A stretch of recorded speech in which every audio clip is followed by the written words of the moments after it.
It seems like lately we're on a big winning streak with these internet mysteries here. Mysterious Song, still ongoing. Saki Sanabashi, the Evil Farm Game. But these new mysteries are just getting knocked down one by one. One such case being Kitty Shack, the mysterious Simlish singer from Sims 2.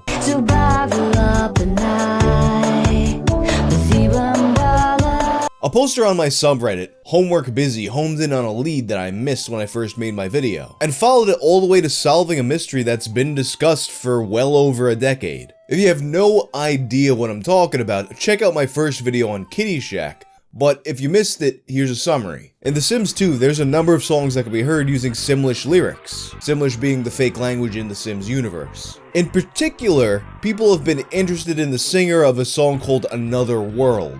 It was credited as being by a singer named Kitty Shack, but any search for Kitty Shack just turns up this weird blog that's clearly owned by some sort of role player and has nothing to do with the actual game, and is just full of statements that are very easily debunked. Although I found some potential candidates to be Kitty Shack, none of them really fit the bill, and that pretty much gets us up to speed. Talking so much about The Sims now, I'm suddenly filled with an urge to buy some sort of Sims merchandise. I don't want to go crazy though, so today's sponsor, Privacy.com, will help keep me within my limits. Privacy.com is a service that allows you to make an unlimited number of single-use debit cards. This is great for security purposes, so you're not using the same card number all over the place, and then, one website you bought something from gets compromised and all your stuff's gone. Or you can use it for budgeting purposes. You got a kid that buys a lot of crap online, you give him a privacy card with a spending limit, and he can only buy so much crap. Let me show you how it works. After installing it on my browser and signing up for an account, I set up a one-time use card with a limit of like 30 bucks. Set it for single use, put it in my info like a regular card, buy this Sims keychain that I had my eye on, and boom. Card's done. Someone steals that number, oh well, you're not getting anything. Head to privacy.com/wang, that's privacy.com/wang. Sign up for an account, and as a special treat for my viewers, new customers will automatically get $5 to spend on your first purchase, for a limited time only. That's free money, so go to privacy.com/wang and sign up now.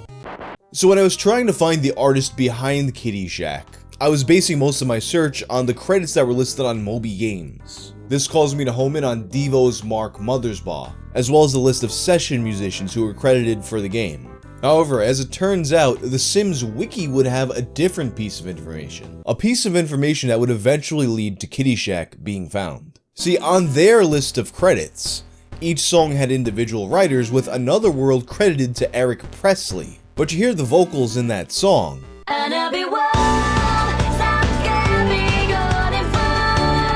That don't sound like no Eric I ever heard. A redditor named Homework Busy goes on the Sims Wiki and notices the Eric Presley listing. So he posts on my subreddit that there's a new lead. And he finds that if you search The Sims Eric Presley, you get a bunch of other songs. Like this one from Sims 3 called Da Lineup with a vocalist that sounds like Kitty Shack.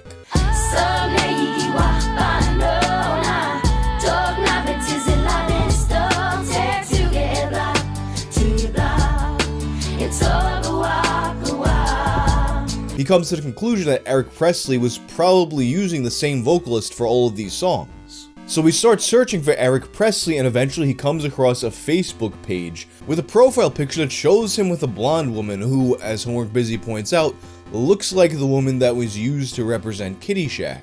Although once again, note that the image of Kitty Shack that we have was just from the role player's blog and not from the actual Sims content.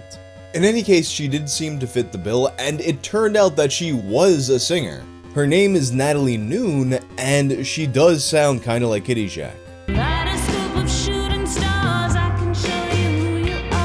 So Homework Busy sends Natalie Noon a message. But while everyone's waiting for her response, a user named Tricepta has a different theory. I think you were on the right path, but took a wrong turn. I'm pretty sure I know who it is. I'm still looking for confirmation. Homework Busy thinks he's gonna say April Start, which we ruled out in the first video. But Tricepta is thinking of someone else. Nope, it's someone with a connection to Eric Presley, and someone that listed that she did work for The Sims 3. Also, I'm certain that's a different Eric Presley that you have linked. It almost seems like he's speaking in riddles at this point, but After taking a closer look, HurpDurpington does think he might actually have the wrong guy, because the Eric Presley from The Sims turned out to be a bass player for Belinda Carlisle, and he had a MySpace for his music that was a different guy from this guy, and also, as it turned out, that Eric Presley passed away in 2011. So Natalie Noon's resemblance to Kitty Shack was most likely just an odd coincidence. So what was the other theory that Tricepta had? At this point, HurpDurpington suggests that Tricepta is thinking of another singer called Carrie Jo Crosby, and that was in fact who he was thinking of. HurpDurpington finds Carrie on Facebook and shoots her a message. "Pardon me, but are you by any chance the singer for Sims 3 Dalinip? And if so, were you the singer for The Sims 2 Kitty Shack Another World? I don't mean to bother you. I'm just trying to find the singer for these video games. And if by chance, did you do any other songs for EA/The Sims? Thank you for your time." And she responds, "Yes, I sang a couple songs on Sims 3, but not Sims 2. Did you also message me on Insta by chance?" It turns out that at this point, Tricepta had already contacted her on Instagram, commenting on a video of The Sims she posted, which, interesting side note, in the caption of one of these Sims videos, she noted that it was the strangest gig she had ever done, and received lyric sheets in both Simlish and English for the same song. So it's quite possible that every Simlish song was written with an English version.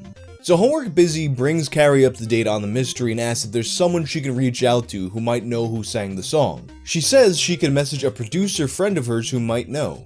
And she comes back with an answer pretty quickly. Keely Hawks. She was the singer. And another poster, Chris Klein Fangirl, noted that this wasn't the only time that Keely Hawks and Eric Presley would have collaborated. I've been investigating this too after watching Wang's video. Keely Hawks was in a band called Transistor, which according to Wikipedia also had a member called Eric Presley, who is credited to doing other Sims songs. Here is a clip of one of their songs. The voice has to be Kitty Shack. So weird hearing her voice in English.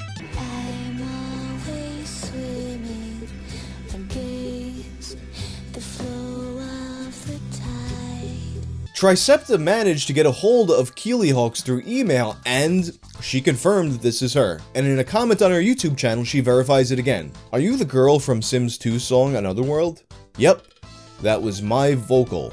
The song was produced and written by Charlton Pettis." And you can listen to the songs on her channel and hear, yeah, this is definitely Kitty Shack. Although I have to say it is a bit odd to hear her singing in actual English. Thus concludes the Kitty Shack mystery. Thanks to everyone involved in the search. But anyway, that's all for now. If you liked this video, check out my video about the lost 3D version of Chrono Trigger. I'm out.